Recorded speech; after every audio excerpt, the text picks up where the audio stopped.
আমি স্বপ্ন দেখেছিলাম যে এই বাংলাদেশে এমন একটি শক্তির উত্থান ঘটবে যারা শুধুমাত্র বাংলাদেশপন্থী হবে, যারা শুধুমাত্র বাংলাদেশকে আগে রেখে চিন্তা করবে।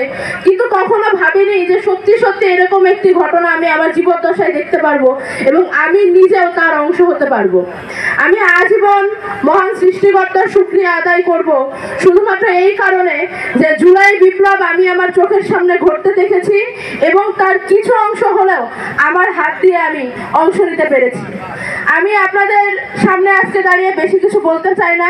আমি অত্যন্ত আবেগ আপ্লুত হয়ে আছি আজকে এই মহান মুহূর্তে। শুধু এটাই বলতে চাই, সামনের বাংলাদেশ হবে ঐক্যের, সামনের বাংলাদেশ হবে প্রশান্তির, সামনের বাংলাদেশ হবে সুস্থতার।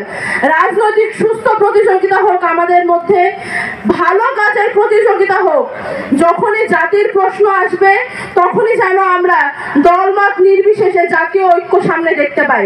আমি আমার সামনে আপামর জনতার সাথে অনেক প্রবীণ রাজনীতিবিদদের দেখতে পাচ্ছি। আপনাদের সকলের কাছে দোয়া চাই, ভালোবাসা চাই, শুভকামনা চাই। আমরা তরুণ, আমরা অনেক বড় দায়িত্ব হাতে নিয়ে এগোতে যাচ্ছি।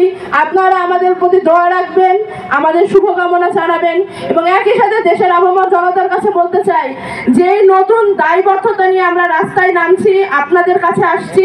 আমরা আজীবন আমৃত্যু সেই দায়বদ্ধতা পালন করে যাব। সবাই ভালো থাকবেন, সুস্থ থাকবেন। আল্লাহ হাফেজ। ইনকিলাব জিন্দাবাদ।